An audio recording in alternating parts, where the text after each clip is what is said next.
Meus queridos, amados irmãos, mais uma vez, aprove a Deus nos abençoar com esta oportunidade santa de nos reunirmos em torno da sua palavra. É uma grande bênção. Eu estava imaginando hoje, lembrando da minha infância, e uma música cantada pelo Raul Seixas há 44 anos atrás, o dia em que a terra parou. E jamais poderíamos imaginar uma situação como essa. Todos os dias eu penso, avalio, eu tento buscar uma razão. Só chego à conclusão de que tudo isso muito claramente está ligado a um projeto de Deus, um plano insondável para nós agora. Mas um dia nós saberemos o porquê desta situação. Mas Deus nos abençoou com esta tecnologia, né? E nós podemos interagir uns com os outros, e assim o Evangelho não sofre solução de continuidade. Estamos muito abençoados pelo nosso Senhor. Eu quero orar nesse instante. Convido você, meu irmão, minha irmã, a que oremos ao Senhor. Pai amado, Senhor glorioso, Deus imutável, santo, todo amor e poder, nos curvamos diante da tua augusta pessoa para dizer-te que te adoramos, o reconhecemos como Senhor de todo o universo, também de nossas vidas, e que controla todas as coisas com sabedoria infinita. Dizemos-te também que reconhecemos o teu Filho Jesus Cristo como nosso Senhor e Salvador, e a Ele adoramos, servimos e rogamos-te, ó Pai, nesse momento, que tu mesmo com o teu Espírito nos conduza tudo aquilo que for realizado em teu nome para a tua glória, certos pela fé de que assim é e será. Nós te agradecemos e te oramos em nome do teu Filho, agora e sempre. Amém. Amém, meus irmãos. Eu quero fazer uma leitura no Salmo de número 139. Eu não leremos todo o capítulo, leremos até o verso 16. E eu vou explicar por que esta leitura. Nós estamos vivendo momentos de muitas dúvidas, muitas incertezas. E eu estava lendo este salmo hoje, li todo ele, mas resolvi ler com os irmãos até o verso 16.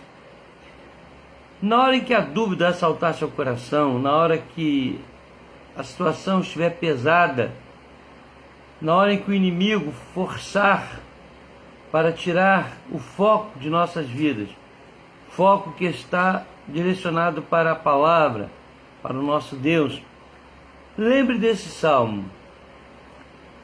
Faça uma leitura constante da Bíblia, de textos como este, que diz assim: Senhor, tu me sondas e me conheces. Sabes quando me assento e quando me levanto. De longe penetras os meus pensamentos, esquadrinhas o meu andar e o meu deitar, e conheces os meus caminhos, todos os meus caminhos. Ainda a palavra me não chegou à língua, e tu, Senhor, já a conheces toda. Tu me cercas por trás, por diante, e sobre mim pões a mão. Tal conhecimento é maravilhoso demais para mim. É sobremodo elevado, não o posso atingir. Para onde me ausentarei do teu espírito? Para onde fugirei da tua face? Se subo aos céus, lá estás. Se faço a minha cama no mais profundo abismo, lá estás também. Se tomo as asas da alvorada e me detenho nos confins dos mares, ainda lá me haverá de guiar a tua mão, e a tua destra me susterá. Se eu digo, as trevas com efeito me encobrirão, e a luz ao redor de mim se fará noite, até as próprias trevas não te serão escuras. As trevas e a luz são a mesma coisa. Pois tu formaste o meu interior, tu me teceste no seio de minha mãe. Graças te dou, visto que por modo assombrosamente maravilhoso me formaste. As tuas obras são admiráveis, e a minha alma o sabe muito bem. Os meus ossos não te foram encobertos, quando no oculto fui formado e entretecido como nas profundezas da terra. Os teus olhos me viram, a substância ainda informe, e no teu livro foram escritos todos os meus dias, cada um deles escrito e determinado, quando nenhum deles havia ainda. A pandemia está nos preocupando, e isto é muito normal para o ser humano. Nós que não conhecemos o futuro, não temos controle sobre as coisas, quem tem é Deus, nós nos preocupamos, fazemos planos, imaginamos situações, mas quando eu leio isso aqui, no teu livro foram escritos todos os meus dias, cada um deles escrito e determinado, quando nenhum deles havia ainda. Hoje está sendo um dia, como definiu a minha esposa, um dia muito pesado. Ela disse isso para mim hoje cedo, na parte da tarde, mais cedo agora. Tomávamos um café e ela olhou para mim e disse: o dia hoje está sendo muito pesado. Durante o dia eu recebi o comunicado de 3 falecimentos de pessoas próximas, conhecidas. A irmã da Leia, o pai do pastor Francisco, lá de Mutuaguaçu, ele era de Mutuaguaçu, e também da irmã do reverendo Acacho, a Ana Rosa. Então, além destes comunicados, eu recebi também vários pedidos de oração, inclusive da minha irmã de sangue, irmã de carne, que está nesse momento internada, tomando sangue, transfusão, não é? Porque além do câncer no pâncreas, surgiu agora uma infecção muito violenta, detectada pelo exame de sangue.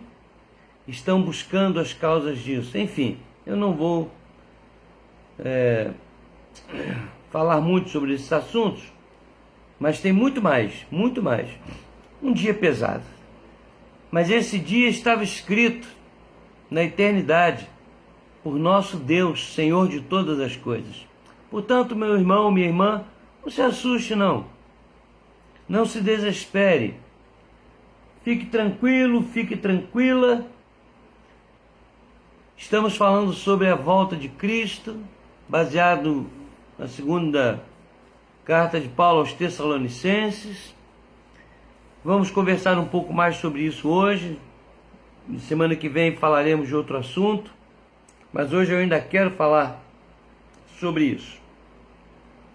Mas enquanto nós consideramos tudo isso, eu quero convidar os irmãos a que cantemos o hino de número 300 do nosso inário presbiteriano. O nosso inário evangélico presbiteriano, o hino de número 300, fala sobre a volta de Cristo. Então nós vamos cantar este hino. Estamos acessando aqui.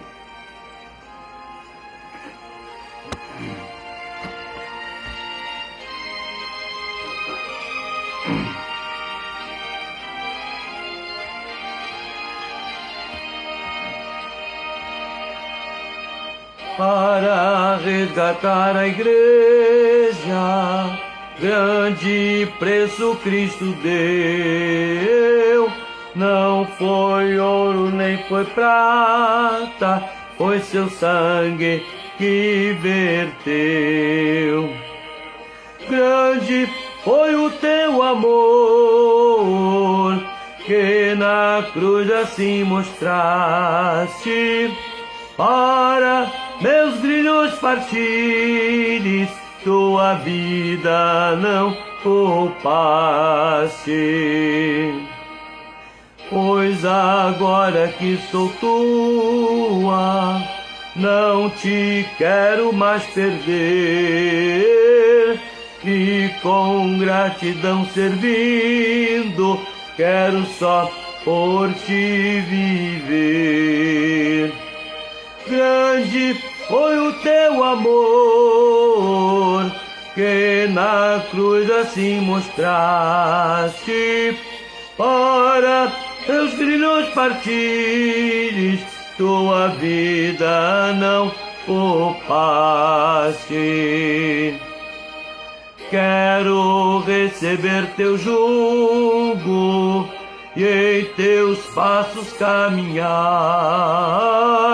Se por ti eu sofro tudo, vou contigo em paz reinar. Grande foi o teu amor, que na cruz assim mostraste. Para meus grilhos partires, tua vida não poupaste.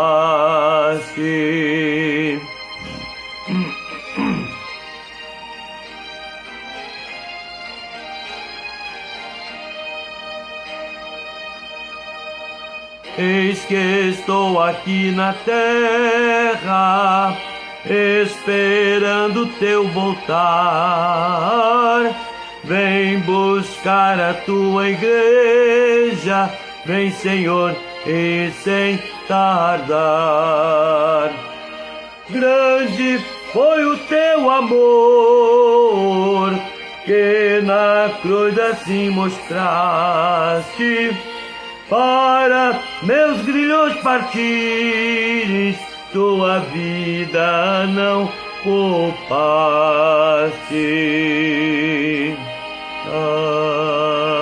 Amém. Amém. Essa é a nossa esperança. O livro de Teologia Sistemática da Igreja Batista, um livro que eles têm chamado Os Axiomas da Religião. Eu não me lembro se é de Langston, não me lembro bem o autor, mas o título eu lembro. Os Axiomas da Religião. E entre esses axiomas, estas doutrinas, tem uma que nós não identificamos com a mesma palavra, mas ela é uma doutrina correta. Nós falamos bastante sobre a escatologia. Eles dão um nome a essa doutrina, chamada de a doutrina da expectação. E eles dão muita ênfase, né? Os irmãos batistas dão muita ênfase a essa doutrina da expectação. O que é a doutrina da expectação? A doutrina que nos ensina a aguardar com ansiedade santa, não é? Buscando apressar a vinda do Senhor. Esta expectação deve invadir o coração de todo servo de Deus. Todo servo de Deus. O Salmo de número 140 é um salmo que nos diz assim: livra-me, Senhor, do homem perverso, guarda-me do homem violento, cujo coração maquina iniquidade e vive forjando contendas. Aguçam a língua como a serpente, sob os lábios tem veneno de áspides. Guarda-me, Senhor, da mão dos ímpios, preserva-me do homem violento, os quais se empenham por me desviar os passos. Os soberbos ocultaram armadilhas e cordas contra mim, estenderam-me uma rede à beira do caminho, armaram ciladas contra mim. Digo ao Senhor: Tu és o meu Deus, acode, Senhor, à voz das minhas súplicas. Ó Senhor, força da minha salvação, Tu me protegeste a cabeça no dia da batalha. Não concedas, Senhor, ao ímpio os seus desejos. Não permitas que vingue o seu mau propósito. Se exaltam a cabeça os que me cercam, cubra-os a maldade dos seus lábios. Caiam sobre eles brasas vivas, sejam atirados ao fogo, lançados em abismos, para que não mais se levantem. O caluniador não se estabelecerá na terra. Ao homem violento, o mal o perseguirá com golpe sobre golpe. Sei que o Senhor manterá a causa do oprimido e o direito do necessitado. Assim, os justos renderão graças ao teu nome e os retos habitarão na tua presença. Meus irmãos, eu não gosto de discutir política e não discuto política. Mas nós podemos perceber claramente que o jogo político, não apenas em nossa nação, temos aí o exemplo dos Estados Unidos recente, é um jogo muito cruel, onde eu percebo que o inimigo de nossas almas, o nosso verdadeiro adversário, manipula as mentes de muitos homens e mulheres para que eles tentem tirar o foco que nós projetamos na pessoa de Deus. E os justos, os honestos, têm sofrido muito. A palavra de Deus, aqui no Salmo 140, nos mostra isso. Chega no verso 11 assim: o caluniador não se estabelecerá na terra. Esse caluniador aqui é o inimigo de nossas almas. Não adianta corrupção em todos os níveis, empresas, líderes, enfim, não importa de onde venha a corrupção, a maldade que campeia ao nosso redor, dos violentos, dos roubadores, dos assassinos, perseguidores, esta súcia, como dizia o meu pai, esta súcia terrível, os defensores da imoralidade, e agora eu já nem digo mais imoralidade, eu digo a amoralidade. A imoralidade ainda se permite pensar que haja uma moral deturpada. mas o que nós vemos é que não existe moral mais na grande maioria das pessoas e dos segmentos, até muitos religiosos. Por isso eu digo, a amoralidade campeia em nosso meio. Mas tudo isso não logrará êxito. Nós somos atacados de todos os lados. E não é muito dizer que, inclusive, vou repetir aqui uma palavra de uma pessoa que conversou comigo hoje e que disse assim: a palavra de Deus que diz que o mundo jaz no maligno nunca foi tão bem colocada.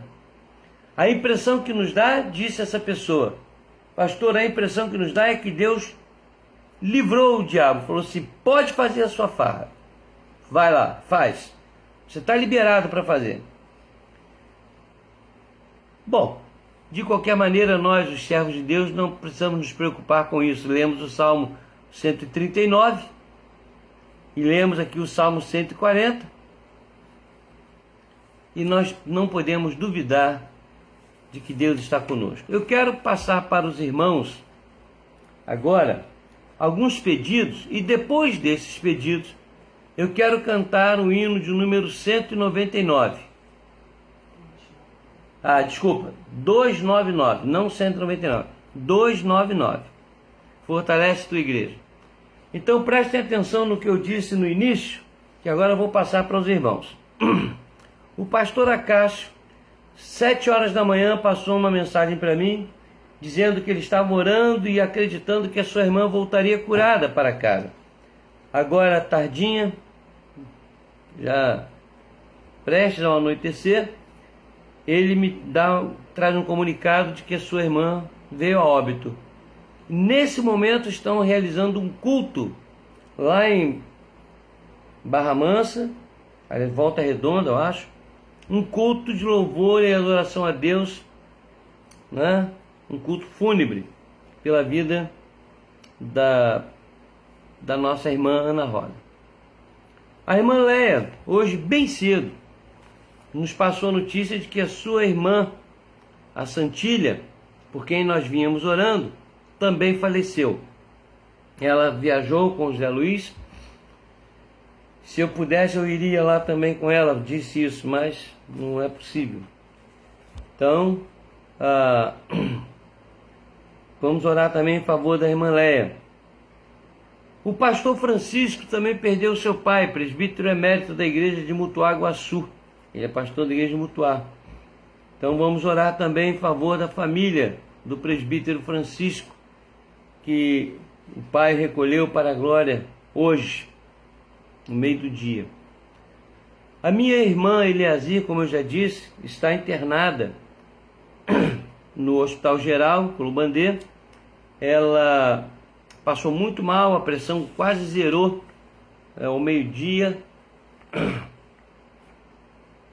E eles fizeram alguns exames e constataram que ela estava com uma infecção muito violenta, além do quadro cancerígeno, e o sangue dela estava muito infectado. Eles tiveram que fazer transfusão, 2 bolsas de sangue, não sei se ainda está acontecendo isso.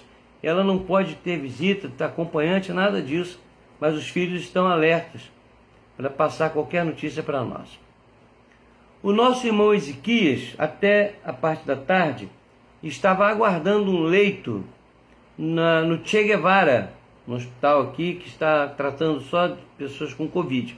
Ele estava lá no Conde Modesto, não sei se ele já foi para o Che Guevara, mas ele está com um quadro preocupante de Covid.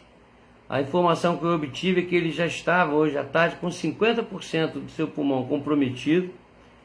A irmã Vera também está acometida, né? Ou pelo menos apresentando todos os sintomas da Covid. Então o diácono Ezequias está internado, só não sei se ainda está no Conde Modesto, mas o quadro dele é preocupante, muito preocupante. Nós temos outros irmãos que estão com suspeitas, né? Porque os seus sintomas são muito parecidos, são idênticos ao aos sintomas de quem está com Covid. Então, temos aqui nosso irmão Paulo, o presbítero Paulo e a Eliséia, o diácono Júnior e a sua esposa Carol, que já estão confirmados. Recebemos essa notícia. O presbítero, o nosso irmão diácono Milton e a Vanir, também com a suspeita de estarem com essa enfermidade, mas não é comprovado. A Bruninha e a Juliana também estão aguardando o resultado dos exames, estão com suspeita também desta enfermidade. A nossa irmã Júlia agradece as orações da igreja pela melhora do seu pai e outros familiares. Ela agradece, né, aos irmãos que estão orando. Tivemos muitos comunicados, eu tive outros comunicados de amigos também, situações assim muito preocupantes. Como disse a minha esposa, um dia hoje foi muito pesado, está sendo muito pesado. Terminando aqui, eu vou procurar as informações sobre a minha irmã, né? E rogando a Deus que esteja abençoando a família. Porque segundo os médicos não há a mínima condição de ela recuperar. Mas nosso coração anseia e clama por uma ação milagrosa de Deus. Assim como o Acácio, neste dia, também diz. Então nós vamos orar pelos nossos governantes. Eu hoje tive uma conversa com uma pessoa e nesta conversa eu fiz essa pergunta no meio da palestra. Você ora pelo presidente? Seja sincero. Você ora pelo presidente? Você pede a Deus para dar sabedoria a ele? As críticas são muito fáceis, mas fazer a parte que Deus manda às vezes é difícil. Não estou defendendo ninguém, nem acusando ninguém. Fiz uma pergunta que eu faço agora para vocês, todos. Vocês têm orado pelos governantes, não só do nosso país, mas de outros países? Nosso país é o 5º país que mais vacina no mundo. É o 5º país, é o país em 5º lugar no projeto de imunização mundial. Será que isso não diz nada para a gente? Deus está nos abençoando. O 5º, os primeiros são os Estados Unidos e alguns lá da Europa, não sei se é Alemanha, Israel. Nós estamos em 5º lugar. Nós somos milhares de nações. Estamos em 5º lugar. É mão de Deus abençoando a nossa nação.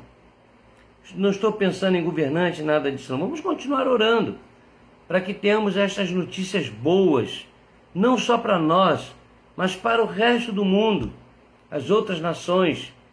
Vamos orar para que Deus nos abençoe, nos liberte desta enfermidade que está causando milhões de mortes e de casos que estão trazendo sequelas, né? Eu conheço muitos casos de pessoas que estão livres da morbidade mais séria, mas estão com sequelas no pulmão, no estômago, em outras áreas, fígado, e a gente não sabe onde isso vai parar. Vamos orar, ok? Se você tiver algum pedido, alguma coisa para que nós oremos, por favor, põe aí sua postagem que nós vamos anotar ao longo da live e vamos orar também. Oremos, queridos. Senhor nosso Deus e Pai, nossa vida está em Tuas mãos, a vida de todos os homens, em todas as épocas, desde a criação do mundo. O Senhor sabe todas as coisas. Também sabemos, ó Pai, que nossos dias estão escritos, determinados, como diz a Tua palavra. Mas a Tua palavra também nos exorta a que nós oremos, clamemos, roguemos a Ti pela solução dos problemas. E nós estamos fazendo isso. Estamos buscando a Tua presença, não só o Teu servo aqui agora, mas os Teus filhos que estão acompanhando esta live. e também em outras igrejas, milhares de servos do Senhor estão elevando suas vozes, seus pensamentos ao teu trono de glória. Rogamos-te, pois, Senhor, que sejas propício a nós, que nos abençoe e que nos livre e que nos ensine como podemos, vou usar aqui uma expressão nossa, como podemos apressar a tua vinda. Ajuda-nos, Senhor. Planta em nosso coração esta expectação santa, maravilhosa, para este encontro maravilhoso com o Senhor, vindo o Senhor a nos encontrar, ou indo nós encontrar-nos com o Senhor. Ser propício a nós. Obrigado pelas bênçãos derramadas na família da Júlia, na minha família. Obrigado, Senhor, pelas curas de vários irmãos. Obrigado por tua intervenção santa, solucionando nossos problemas. Rogamos, ó Deus, as tuas bênçãos sobre os irmãos que aqui citamos, as famílias enlutadas, da Leia, do Acácio, do pastor Francisco, e também, ó Deus, tua serva Eliazir. Oramos em favor do Paulo, da Eliséia, do Milton, da Vani, da Carol, do Júnior, da Bruninha, da Juliana, e enfim, Senhor, de todos aqueles que possam estar enfrentando uma dificuldade qualquer na área da saúde. Ser propício, Senhor, aos teus filhos. Nós te rogamos, nós te oramos, com a certeza plena em nosso coração de que nossas palavras foram ouvidas, estão sendo ouvidas, e o Senhor está tratando com todo o amor e misericórdia sobre cada pedido que fizemos. Nessa certeza nós oramos em o nome do teu Filho Jesus, nosso Senhor e Salvador. Amém. Meus amados, se há uma coisa que nós precisamos, como seres humanos frágeis que somos, é de força. Força. E este hino 299 é um hino maravilhoso. É um hino que nos leva a pensar com muita emoção na igreja do Senhor. O Senhor resgatou. Hino 299. Fortalece a tua igreja. Vamos cantar como uma oração diante de nosso Deus este hino 299.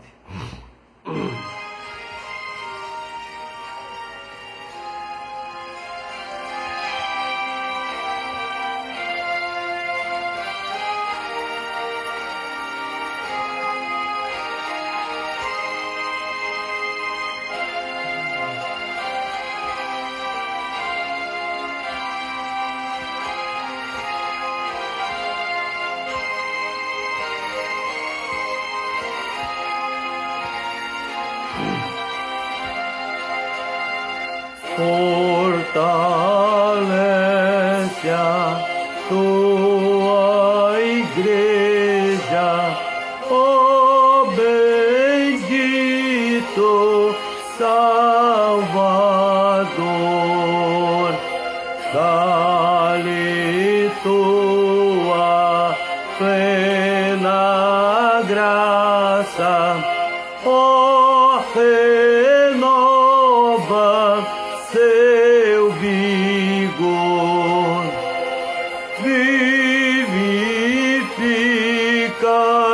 vivifica nossas almas, ó Senhor, vivifica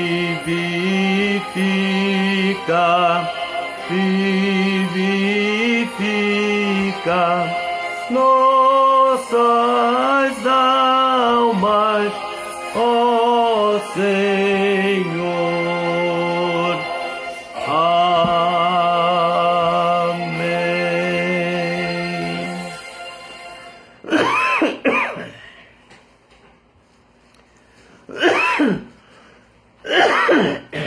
Cremos nessa ação vivificadora de nosso Deus sobre a igreja. Cremos mesmo, morremos por esta fé, porque o Senhor é fiel.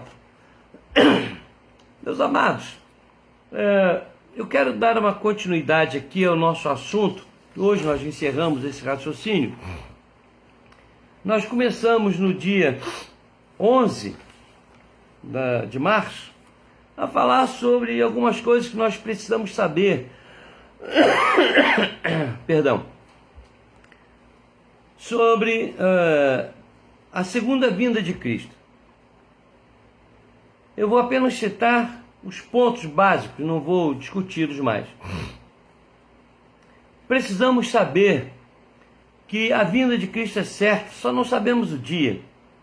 Precisamos saber que o Evangelho deve ser pregado em toda a terra, diz a palavra de Deus, aí virá o fim. Mateus 24, 14.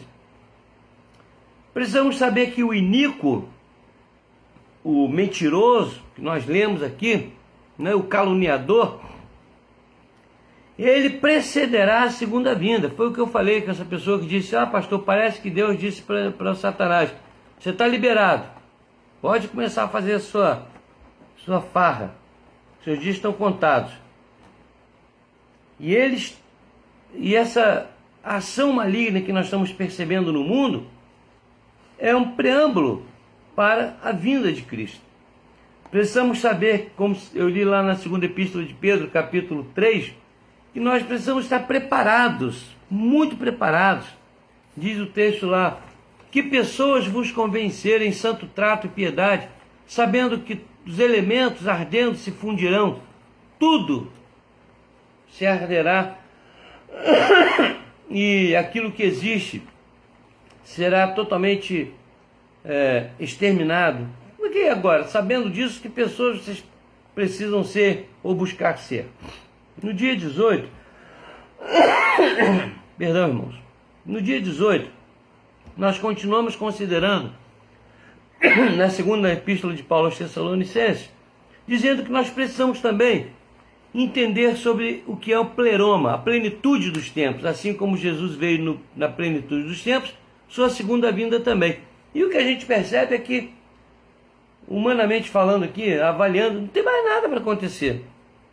Mas ainda tem a vinda do iníquo. O iníquo ainda vai tentar se sentar no lugar de Deus. Mas nós precisamos saber também, estar atentos sobre a obra do Espírito Santo. Hoje eu conversei com a minha esposa e falei para ela que algumas pessoas que se dizem cristãs, servos de Deus, não estão agindo como servos de Deus, porque na verdade a grande maioria delas não tem o Espírito Santo dentro de si. Essa semana eu preguei o Evangelho para um ateu.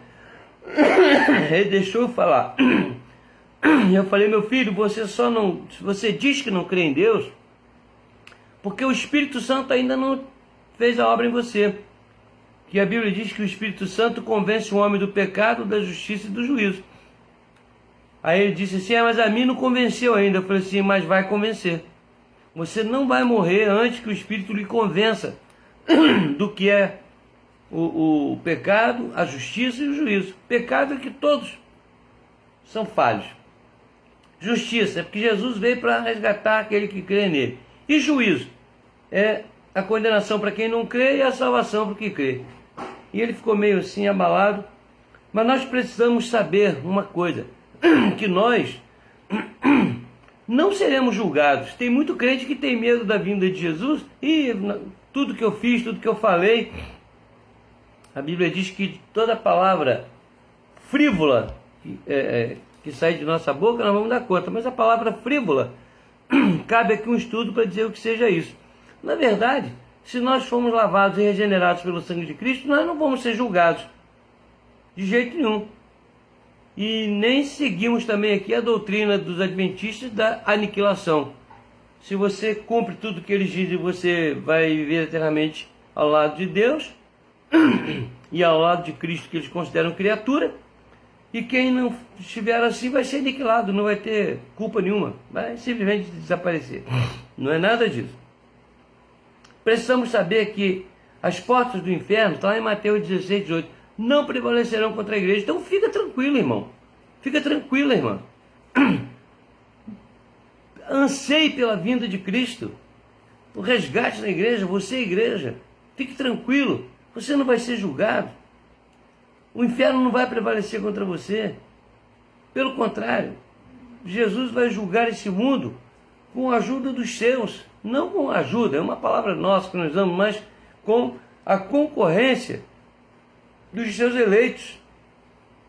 Então, vamos ficar tranquilos quanto a isso. E por último, eu coloquei aqui que nós precisamos saber que a nossa fé e a nossa firmeza não é fruto de um esforço nosso aqui agora, não. Isso está determinado desde a fundação do mundo. Por isso que na nossa igreja presbiteriana, né, nós somos calvinistas, primeiro bíblicos, depois calvinistas, nós dizemos que temos um ponto da doutrina calvinista que nós afirmamos que a perseverança dos santos, né, perseverance of the saints, essa perseverança dos santos, não é você que persevera, não sou eu que persevero. A perseverança dos santos é uma ação do Espírito Santo. Ele é que persevera em nós. Se eu me mantenho firme, é porque ele me mantém firme, não por meu esforço próprio, né? E vai ser assim até a vinda de nosso Senhor e Salvador Jesus Cristo. Mas eu quero encerrar nossa avaliação na carta de Paulo aos Tessalonicenses, comentando mais alguma coisa com os irmãos. E eu fico tranquilo porque essas lives são gravadas, elas estão lá no YouTube, depois são colocadas lá. Você vai poder avaliar, rever, fazer um estudo completo de todas estas situações que eu coloquei. Mas vamos continuar agora, porque Paulo, escrevendo aos Tessalonicenses, na segunda carta, ele enfatiza, tanto no capítulo 1 como no segundo capítulo, a vinda de Jesus. Então, toda a carta está voltada para essa realidade, a volta de Jesus, que nós sabemos, aqueles irmãos acreditavam que se desse naqueles dias, não é? Eles diziam isso, o próprio Paulo dizia isso, nós, os que estivermos vivos, seremos transformados. Quando ele fala da primeira ressurreição, né? Ressuscitarão os mortos que morreram em Cristo, depois nós seremos transformados, e todos eles acreditavam que seriam, aqueles dias, seriam precedentes da segunda vinda de Cristo. Muito bem.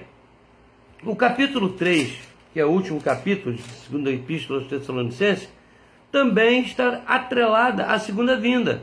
Todas as orientações, as exortações que Paulo, não só Paulo, Silvano e Timóteo, né? Porque os três parece que fizeram um acordo ali e sentaram e escreveram a carta. No final, Paulo diz assim: a saudação minha é de próprio punho, como faço nas minhas epístolas. Essa é uma das provas que nós temos de que Paulo já não enxergava direito. Tinha, em outro texto ele diz: vede com que grandes letras eu vos escrevo. Então Paulo assina, vamos dizer assim, o mentor da carta, que Silvano, e Timóteo também contribuem. Então vamos lá. Mais uma coisa que nós devemos saber sobre a segunda vinda de Cristo. No capítulo 3, o verso número 6, versos 14, 15 e 16, diz assim: nós vos ordenamos,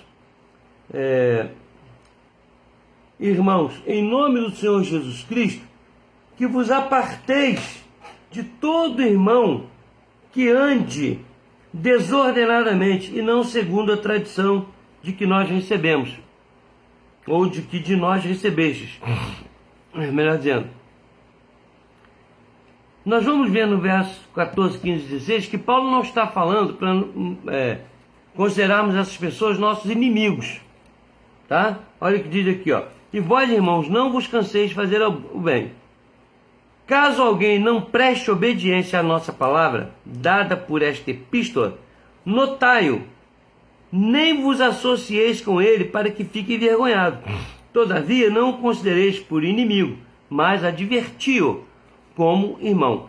No original significa assim, como se fora, crendo que seja um irmão, mesmo não sendo, mas crendo que seja, porque ele diz que é. Na verdade, o que Paulo está dizendo é uma coisa que está lá no Salmo de número 1.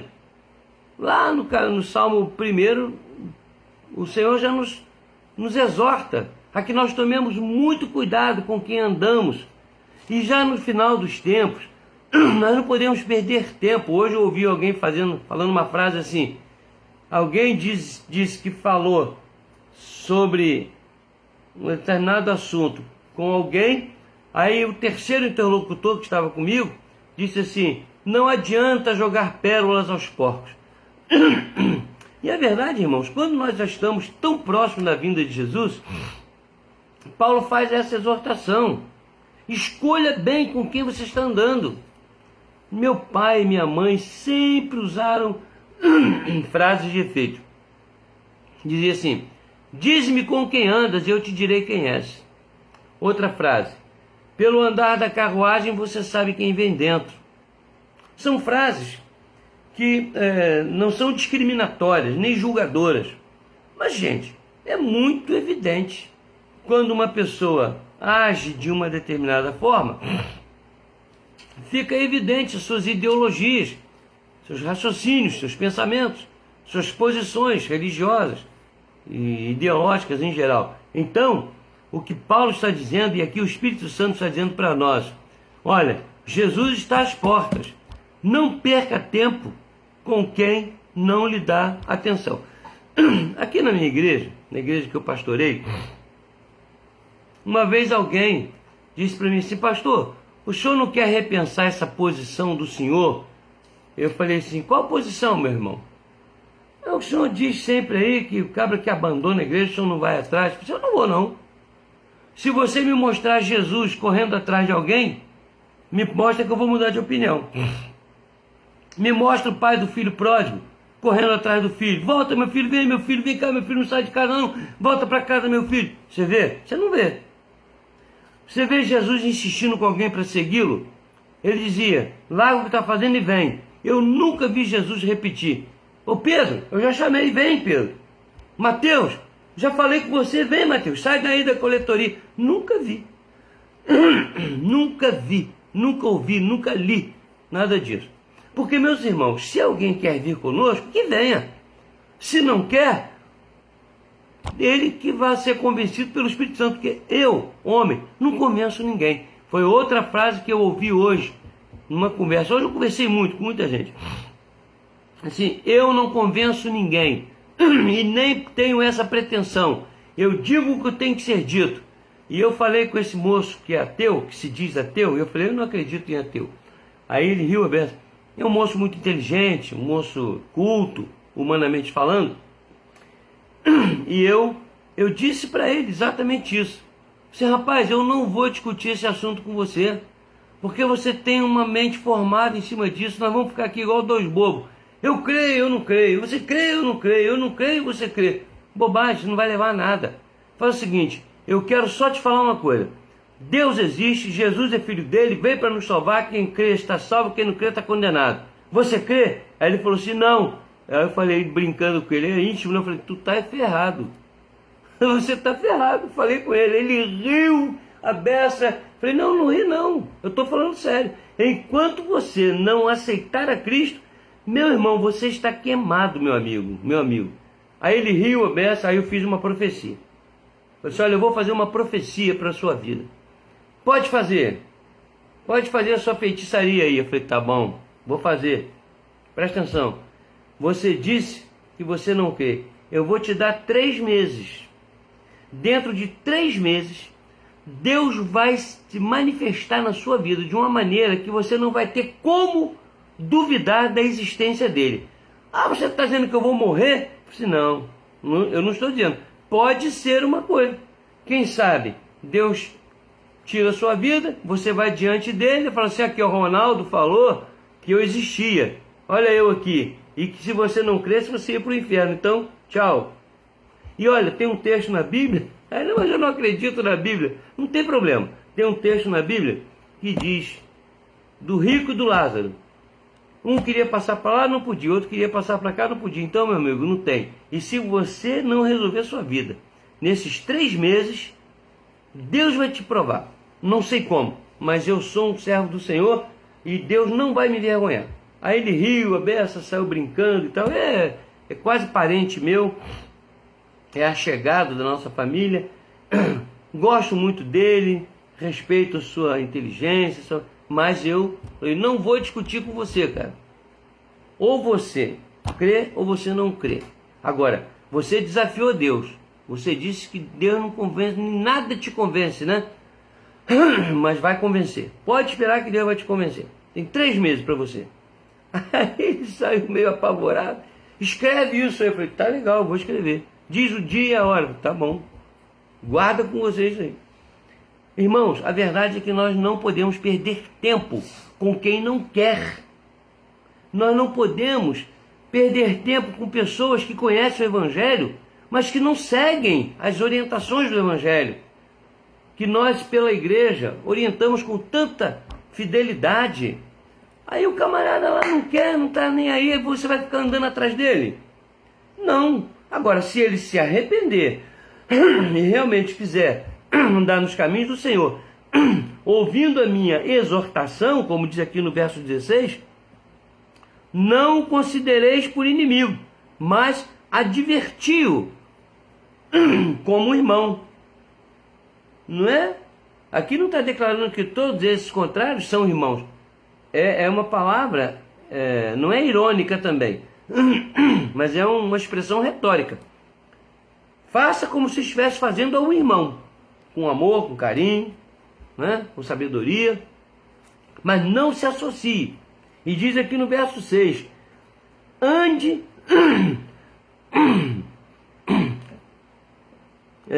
declaro-vos que vos aparteis de todo irmão que ande desordenadamente. O que você entende por apartar? Separe-se. Não fica de muito nhenhenhê com ele não, larga e vai lá. Ora por ele, exorta, com amor, com carinho, mas não se prenda a ele, não fique andando com ele, não caminhe no caminho dele, caminho de desobediência. Eu hoje conversei com um pastor, e esse pastor me narrou situações terríveis que estão acontecendo na igreja dele. E é um pastor presbiteriano. Eu disse para esse pastor o seguinte, meu irmão, eu não sei se você é muito santo ou muito bobo, porque se fosse eu já tinha excluído todos eles, porque nenhum deles está dando prova. Aliás, eu conversei até com Pimenta sobre isso, sobre esse assunto. Não disse o nome do santo, aliás, disse. Conversei com o Pimenta, o presbítero, e falei mesmo, eu disse mesmo. Por mim eu excluía todo mundo, porque nenhum deles está dando prova de que tem seriedade na vida cristã. Então vai fazer outra coisa, vai para outro lugar, vai ser espírita, vai ser adventista, vai ser mórmon, vai ser o que quiser. Vai ser macumbeiro, sei lá o que você quiser fazer. Eu não estou criticando ninguém, estou apenas assim, vá fazer o que você quiser. Agora, como ovelha, dentro da igreja que eu pastorei com sinceridade, fidelidade, exortando e orientando na verdade, você não quer seguir isso aqui? Meu amigo, você conhece uma frase chamada bilhete azul? Pois então, eu tenho vários para distribuir. Não estou nem aí se alguém vai gostar ou não vai gostar. Tá certo? Me desculpe a minha franqueza, mas é assim que funciona. Eu acho que eu estou obedecendo a isso aqui. Ó. Eu disse para esse pastor, meu irmão, se eu estivesse aí no seu lugar, você me desculpe, mas eu já tinha dado bilhete azul para todo mundo. E tinha colocado isso e já tinha entregue a igreja ao presbitério. Ó, é de vocês, toma conta. Aqui mandei todo mundo embora. É verdade. É assim que eu faria. Porque eles estão dentro disso aqui. Ninguém quer obedecer a verdade. E olha que é um pastor, meus irmãos. Esse pastor que eu estou falando é aquele tipo de pastor que você não tem uma unha sequer para dizer sobre ele, sobre a moral, fidelidade, família, doutrina, conhecimento da palavra. É um pastor excelente, um homem de Deus excelente. Como é que uma igreja faz um negócio desse com um homem desse? É gente que não quer obedecer a palavra. Vamos continuar. Outra coisa que nós precisamos saber, está lá no capítulo 3, verso 8 a 12. Nem jamais comemos o pão à custa de outra. Pelo contrário, em labor e fadiga, de noite e de dia, trabalhamos a fim de não sermos pesados a nenhum de vós. Não porque não tivéssemos esse direito, mas por termos em vista oferecer-vos exemplo em nós mesmos para nos imitardes. Porque quando ainda convosco vos ordenamos isto, se alguém não quer trabalhar, também não coma. Pois de fato estamos informados de que entre vós há pessoas que andam desordenadamente, não trabalhando, antes se intrometem na vida alheia. A elas, porém, determinamos e exortamos no Senhor Jesus Cristo, que, trabalhando tranquilamente, comam o seu próprio pão. Existe uma interpretação dupla nisso aqui. Havia naquela época uma prática de que os irmãos que estivessem trabalhando no Evangelho, ou voltassem para o Evangelho e perdessem emprego, perdessem alguma renda, alguma coisa, esses irmãos não passavam necessidade, porque a comunidade supria suas necessidades. Mas, o que estava acontecendo? Alguns malandros, alguns espertos, você vê que Paulo ficou sabendo disso longe, a fama correu. Alguns malandros, alguns espertos estavam usufruindo desse benefício, dessa bondade dos irmãos. Não faziam absolutamente nada, não trabalhavam em nada, nem na vida material, nem na vida religiosa, nem pregando o evangelho, não faziam nada, mas queriam os benefícios. Parece até uma classe que a gente conhece no nosso país, né? Só quer vir a nós, vosso reino nada. Ninguém faz nada, mas todo mundo quer o salário, quer a bolsa, isso, quer... Muito bem. Quando eu era moleque, garoto novo, eu devia ter uns 4 anos mais ou menos, passou um pastor americano aqui, acho que era americano, não sei se era americano, acho que era. Ou se não era americano, ele era sueco, alguma coisa assim. Eu vou depois te levantar isso. Chamado Harold Cook. Morreu com 100 anos de idade.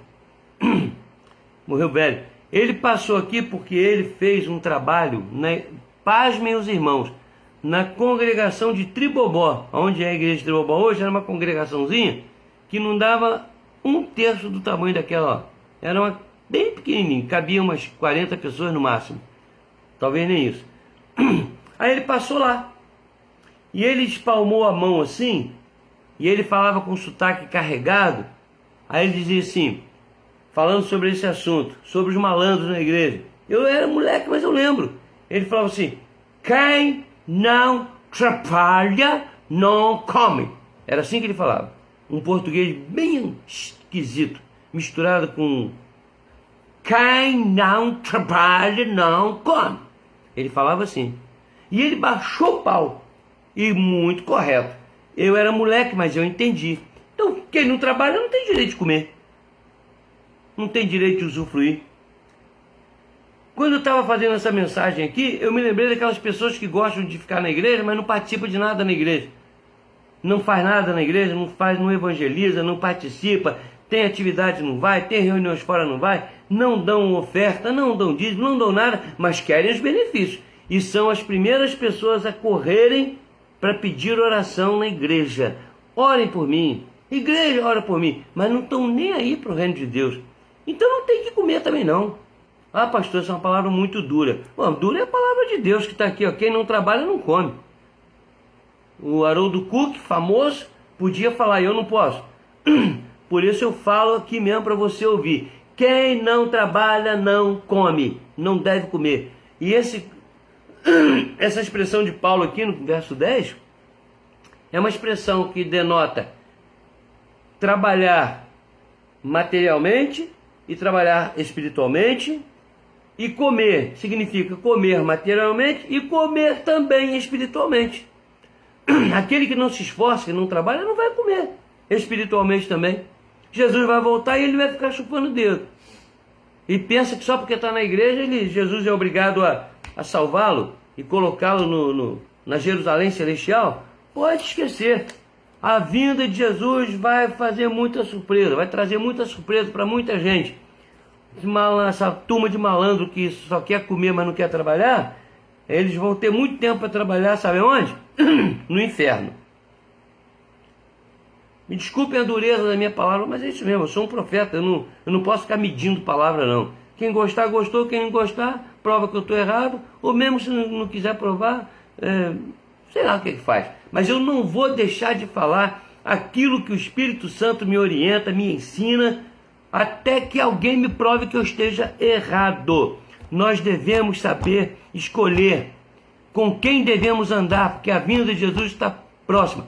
E quando a gente anda, papai tinha outro ditado também que dizia o seguinte: quem anda com porco come farelo.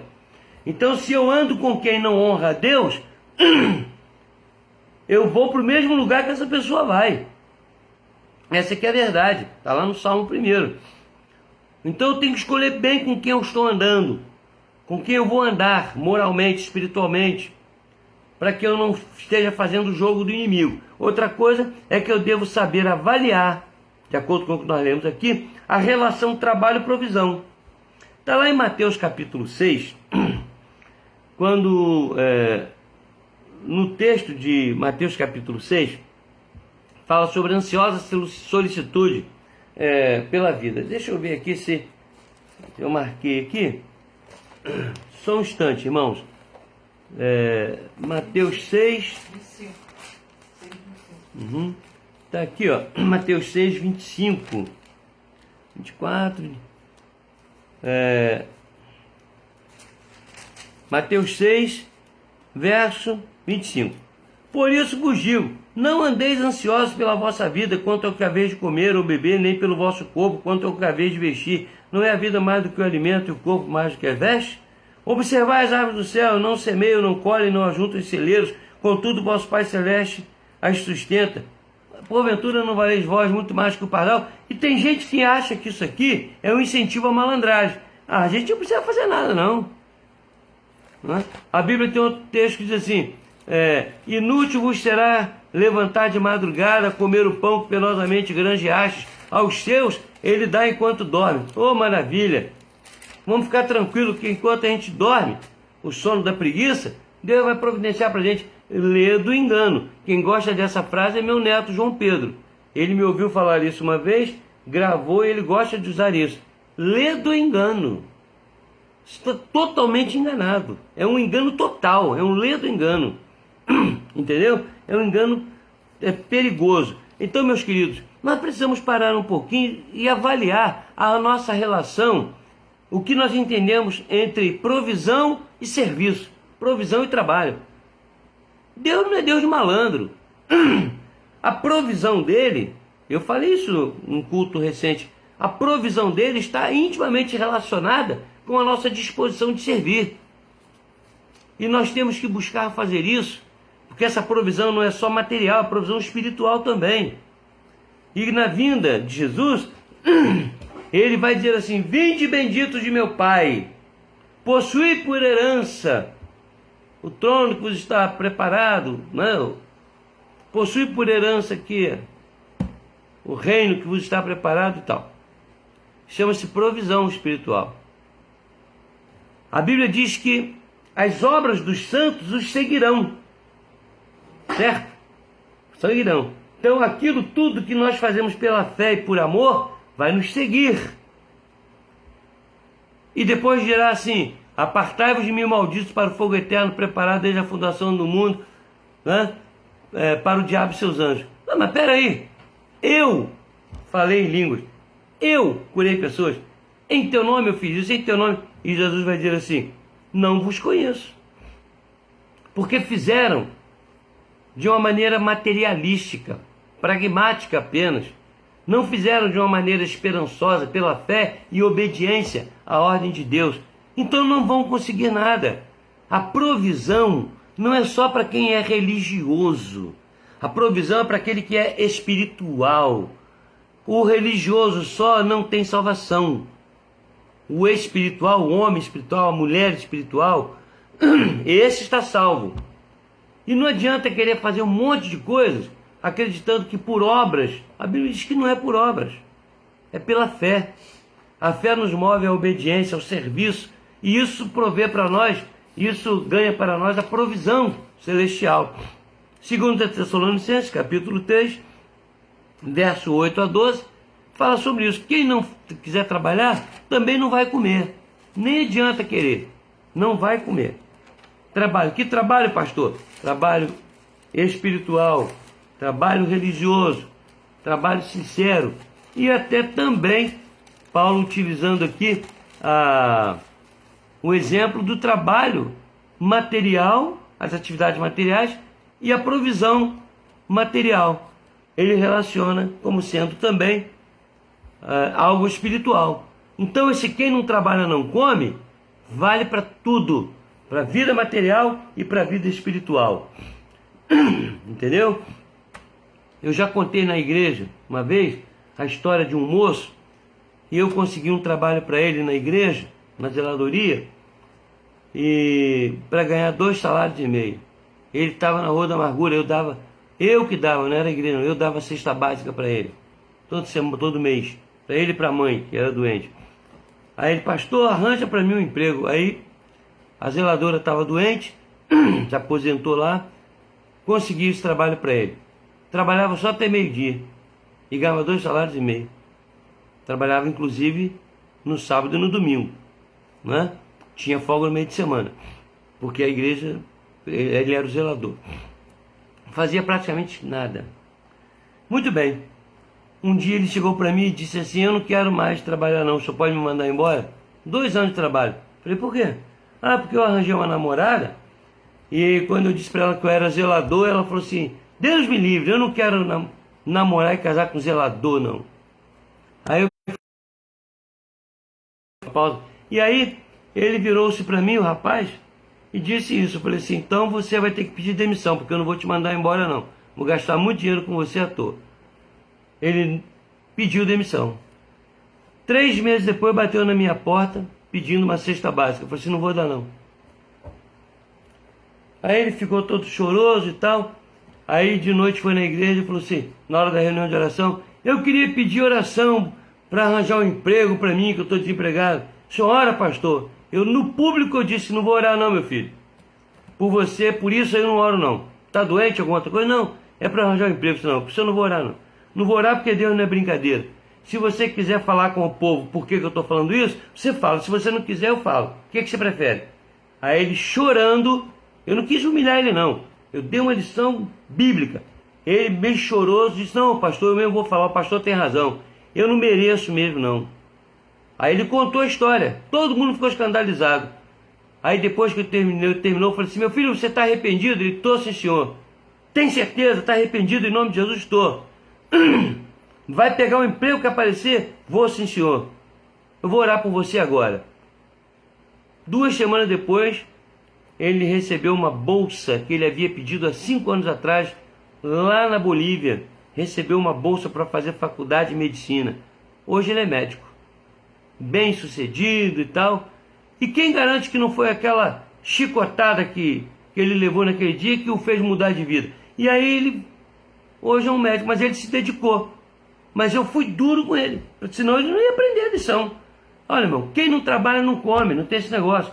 E pior, aquele que rejeita o trabalho que Deus deu, Deus deixa o cara passar aperto para ele aprender. Eu acho assim.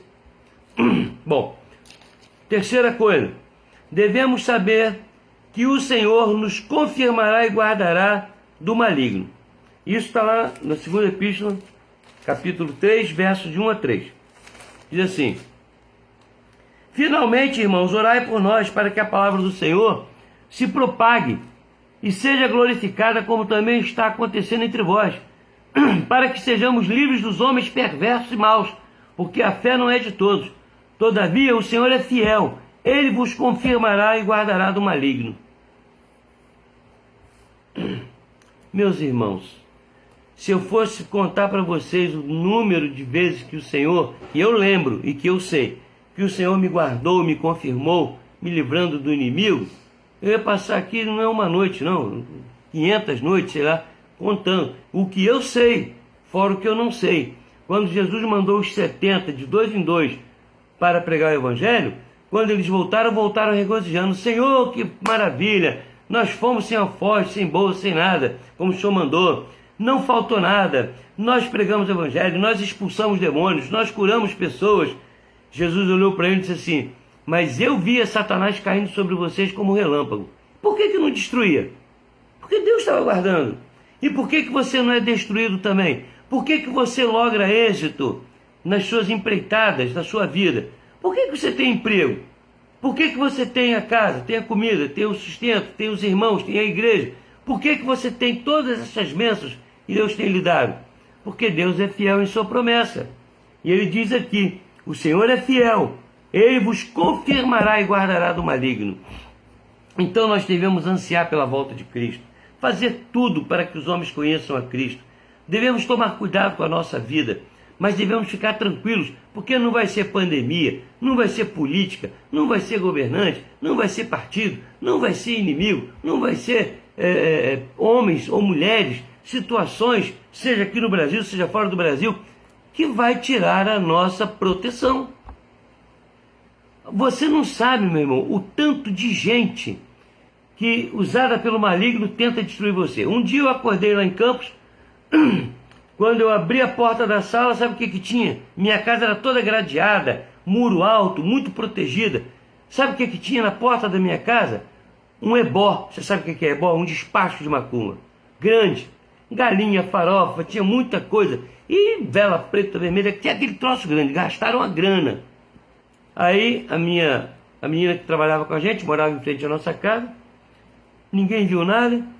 E agora, pastor, o que o senhor vai fazer? Eu falei: vou pegar isso e vou jogar fora no lixo. Isso aqui não tem efeito nenhum. Dobrei aquele pano vermelho e preto, peguei, amarrei aquilo, botei a mão, joguei no lixo. E era o lugar daquilo, no lixo. Tinha gente, uma mulher um dia chegou para mim e disse assim: o senhor é pastor? A mulher nunca tinha me visto. Eu falei: sou. Eu quero falar uma coisa para o senhor. Eu falei: pode falar. Olha, tem vários centros de macumba fazendo trabalho para destruir o senhor e sua família. Eu falei: ué, é esse o recado? Eu quero novidade, querido. Se você tiver uma coisa, novidade para mim, me dê, porque isso aí eu estou careca de saber. Porque o inimigo da minha alma, das nossas almas, ele é que é o chefe dessa galera toda, então ele deve ter levantado um monte de centro espírita, um monte de macumbeiro, um monte de amigo dele aí, de demônio, para tentar me destruir. Eu não tenho força para me guardar, mas eu sou guardado pelo meu Deus. Então não haverá nada que o inimigo possa fazer que venha me destruir, se Deus não quiser. É só você ler a história de Jó. Você conhece a Bíblia? Ah, conheço. Então vai para casa e lê a história de Jó. É assim que somos. Então, meus irmãos, nós precisamos caminhar, fazer o que temos que fazer para Deus, para a igreja, para o reino de Deus, para a glória de Deus, no Evangelho. Viver uma vida cada vez mais separada, mais santa, mais sincera. E deixa o barco correr, deixa o barco rolar. Eu já contei para vocês que lá em Ipatinga, o inimigo tomou um sujeito lá, e o cabra caiu lá, dominado pelo inimigo, e disse: eu quero te dizer que até o dia da sua morte, eu não vou sair do seu calcanhar. Vou te perseguir todo dia. Eu falei: ué, isso aí você não está falando novidade nenhuma, não. Agora, uma coisa que você falou aí, você tem que admitir que só fala porque Deus manda. Sabe o que é? Você disse que não vai sair do meu calcanhar. Você não vai sair do calcanhar de Deus nunca. E eu sou servo de Deus, então o calcanhar dele é o meu também, e você não vai passar daí, do calcanhar. Falou uma grande verdade. Aí ele deu um grito lá e tal, passou, saiu daquela, depois foi embora. Meus irmãos, nós ficamos temerosos, porque somos carne, somos matéria. Nós não temos muita experiência com esse mundo espiritual, mas o inimigo tenta nos colocar medo, terror. O que vai ser amanhã da sua vida? Você perdeu o emprego e agora? Você vai passar fome, não vai pagar conta, vai fazer isso, vai... Você pegou essa Covid e agora você vai morrer, você vai passar para outra pessoa vai morrer, blá, blá, blá. Conversa fiada do inimigo. Sua vida, meu irmão, está na mão de Deus. Minha vida está na mão de Deus, que é fiel. E se eu e você somos servos dele, podemos crer no que está escrito aqui. O Senhor é fiel, e vos confirmará e guardará do maligno. Ele não tocará em você. A não ser que Deus tenha um propósito insondável para isso, como fez com Jó. Uma coisa rara aquilo ali, coisa rara, né? Mas continuando, para encerrarmos, nós precisamos saber que a prática do Evangelho não pode ser uma coisa sazonal, extemporânea, tem que ser uma coisa contínua. Olha o que está escrito aqui no capítulo 3, versos 4 e 5, que diz assim: nós também temos confiança em vós, no Senhor, de que não só estáis praticando as coisas que vos ordenamos, como também continuareis a fazê-las. Está implícito aqui o seguinte: até a vinda de Jesus, até a volta de Jesus. E ainda no verso 5 diz assim: ora, o Senhor conduza o vosso coração ao amor de Deus e à constância de Cristo. A melhor tradução aqui seria: e a constância em Cristo, com Cristo e de Cristo. A constância de Cristo confirma a nossa palavra sobre a perseverança dos santos. Ok? Constância de Cristo, que faz com que nós tenhamos constância em Cristo, e por Cristo e para Cristo. É a perseverança dos santos. E ainda o versículo 13 diz assim: e vós, irmãos, não vos canseis de fazer o bem. A Bíblia tem um hino que eu gosto muito, diz assim: quantos que corriam bem, de ti longe, agora vão. Quantos? Só aqui na nossa igreja, quantas pessoas já passaram aqui e que já abandonaram a igreja, abandonaram o reino de Deus, abandonaram Jesus? Eu tenho uma lista grande. Se vocês não sabiam, fiquem sabendo. Eu tenho uma lista dessa galera todinha. Todo mundo. Os que foram recebidos por profissão de fé, cabra ajoelhando lá na frente da igreja, chorando, falando um monte de coisa, prometendo as coisas, e depois saindo e fazendo coisas terríveis e abandonando o Evangelho. Eu tenho um monte, eu tenho uma lista grande, só aqui na igreja de Maricá. Mas graças a Deus tem os fiéis, que são vocês que estão aí, e muitos outros além de vocês. Mas essa constância é uma exigência da palavra, e Paulo faz essa exigência aos Tessalonicenses, lembrando a eles que a vinda está próxima. Me desculpem, eu vou falar uma coisa aqui, vocês me desculpem, não vou nem dizer a nacionalidade dos caras, não. Diz que 2 homens, vocês imaginem o que vocês quiserem, resolveram apostar a nado a travessia da Baía da Guanabara. E foram. Quando faltavam uns 10 metros, um virou-se para o outro e disse assim: olha só, você me desculpa, mas eu não estou aguentando não, vou voltar. Faltavam uns 10 metros. Eu volto, aqui eu vou voltar, não vou continuar não. Desculpe a brincadeira, mas veja bem, tem muita gente boba fazendo isso. Conhece o reino, conhece a Jesus, conhece a palavra, e acabam se colocando naquela determinação de Jesus que a palavra vem e limpa o cara. Aí ele permanece ali. Depois ele volta atrás, aí os demônios que saíram falam assim: opa, a casa está limpa, vamos voltar. Só que ele volta e traz mais 7. É isso que acontece. A falta de constância. Não pense que aquele que é dúbio na fé vai alcançar de Deus o favor, diz a palavra. E lá em Judas diz assim, que Datã, Coré e Abirão, eles eram como folhas ao vento, como sujidades do mar, jogadas para um lado e para o outro, para um lado e para o outro, sem segurança. São as pessoas que abandonam a Deus, as pessoas que param no meio do caminho, as pessoas que vão, caminham. Olha, hoje, conversando com aquele pastor, ele disse que um presbítero da igreja dele ia caminhando muito bem. Eu conheci esse homem, caminhando. De repente ele largou a mulher, arranjou um amante e hoje está na macumba, está no espiritismo. Espiritismo de candomblé, sei lá o que é. Não é espírita, não, no espiritismo. Como é que pode uma coisa dessa? Na nossa igreja havia uma pessoa,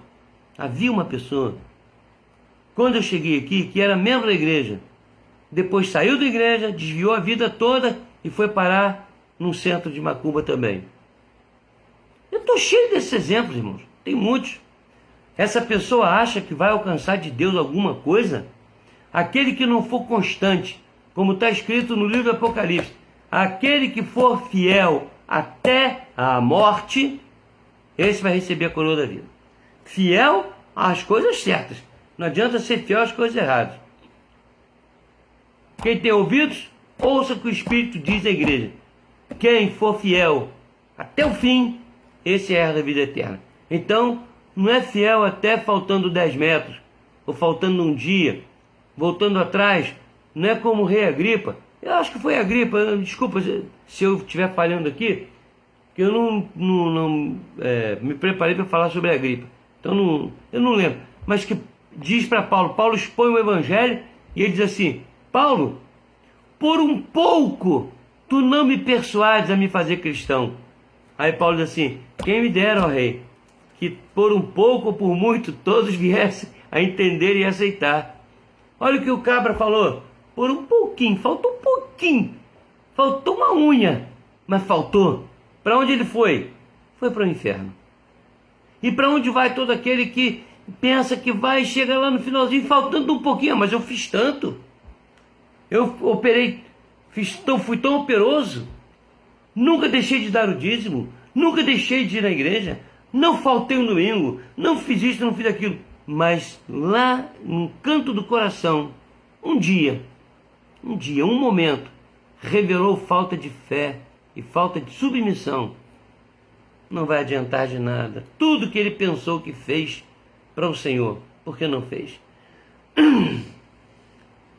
É lamentável, mas é assim que funciona. Então, recapitulando, as últimas coisas que eu quero dizer aqui é o seguinte: coisas que nós devemos saber. Devemos saber escolher com quem andar nesses tempos de pleroma, nesses tempos finais. Devemos saber avaliar a relação serviço e provisão. Serviço para Cristo e em Cristo, e provisão material e espiritual. Quem não trabalha não come. Devemos saber que o Senhor nos confirmará e guardará sempre do maligno. Não tenhamos medo, continuemos em nossa luta. Façamos como tantos heróis da Bíblia, né? Como tantos mártires. E por último, devemos saber que a prática do Evangelho não pode ser uma coisa sazonal, temporária. Tem que ser uma coisa contínua, fundamentada na obra do Espírito Santo, que nos faz perseverar até o fim.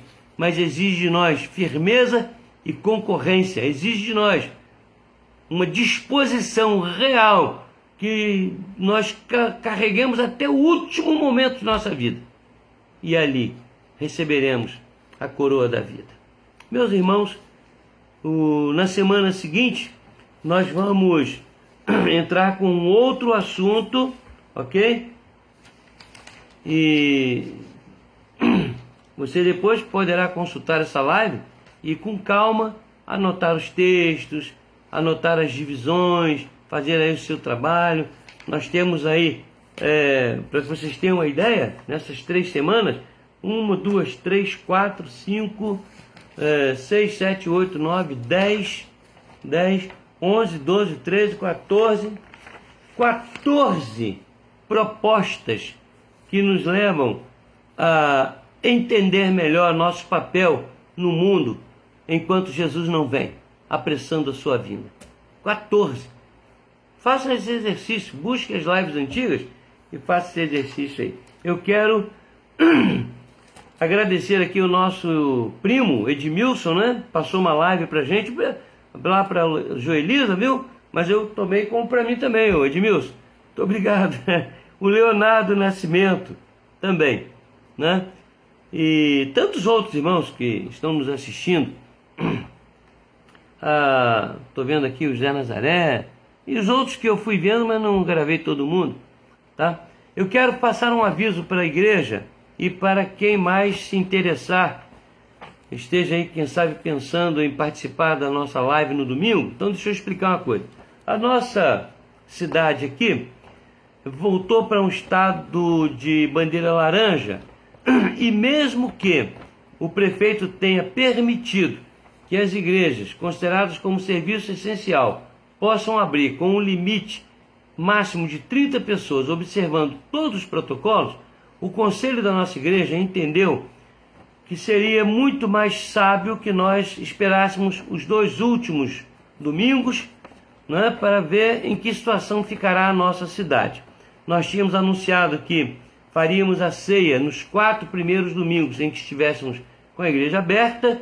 Já celebramos 2 vezes a ceia, né, e quando retornarmos celebraremos novamente as 2 ceias para aqueles que ainda não participaram e queiram estar ali.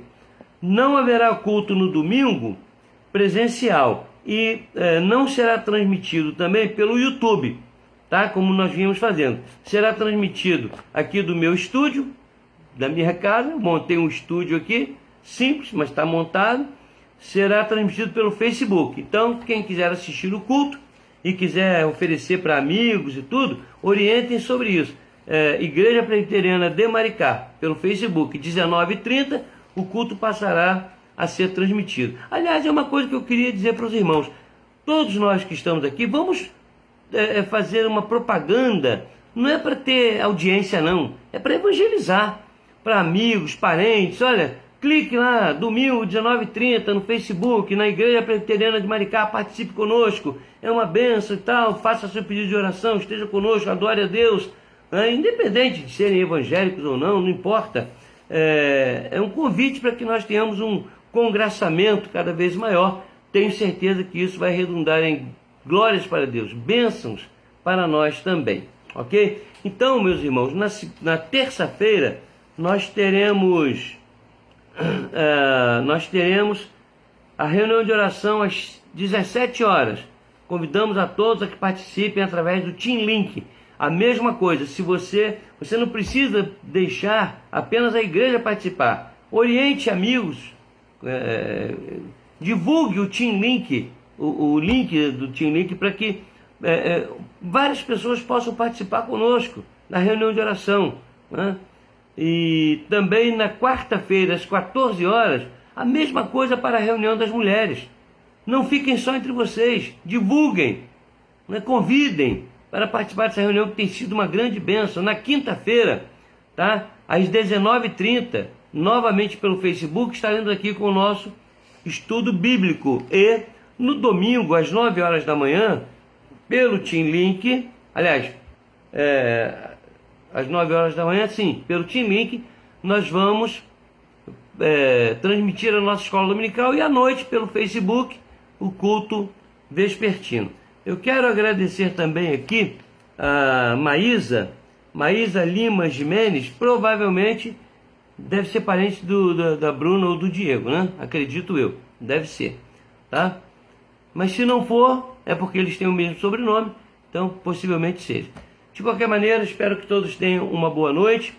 Continuem a orar por aqueles pedidos que nós fizemos, dos enlutados e também dos que estão enfermos, e que Deus nos conceda uma noite de paz e que estejamos renovados, aguardando a vinda do Senhor Jesus, como se for daqui a pouco, e que nosso pensamento seja que hoje seja o meu último dia nesta terra, porque meu Jesus virá me buscar, mas que também seja o primeiro dia nesta terra para cumprir a minha missão e reforçar a minha vida moral, espiritual e religiosa. Faça isso. Viva desse jeito, com essa expectação maravilhosa. Oremos então, agora. Senhor nosso Deus e Pai, dá-nos a Tua bênção, dá-nos uma noite tranquila, de sono reparador. Fica com os enfermos, aliviando suas dores, também dando-lhes fé, fortalecendo seus corações, seus espíritos, para que todos possam entender, ou pelo menos aceitar, a obra que Tu realizas na vida de cada um, pois esta obra é sábia, perfeita. A Tua palavra diz que tudo contribui para o bem daqueles que Te amam, e aqueles que Te amam, seja em que situação estiverem, certamente serão iluminados pelo Teu Espírito, para entender que o Senhor é bom em todo o tempo. O Senhor é bom e tudo que Tu fazes é bom e redunda para a Tua glória e para o nosso bem. Nós choramos assim, confiados na Tua palavra e no Teu Filho Jesus, nosso Senhor e Salvador. E agora, irmãos, recebei a bênção. E que a graça de nosso Senhor e Salvador Jesus Cristo, e o amor de Deus, o nosso único e eterno Pai, e as consolações benditas do Espírito Santo, sejam sobre todos vós, irmãos, e sobre todo o povo de Deus permaneça, desde agora e para todos sempre. Amém. Amém. Amém, queridos? Me permitam beber um pouco da água agora? A nossa reunião está encerrada, mas se você ainda quiser passar alguma coisa para nós, está livre para fazer isso, viu? Algum pedido de oração, não sei, né? Deixa eu dar uma olhada aqui rapidamente. Tá bom. Estou vendo aqui que eu tenho que aproximar mais para poder ver o rosto de algumas pessoas. Estou vendo aqui. Ok. Queridos, Deus os abençoe. Tenham uma boa noite. Fiquem na paz de Cristo. Não só hoje, mas sempre. Amém?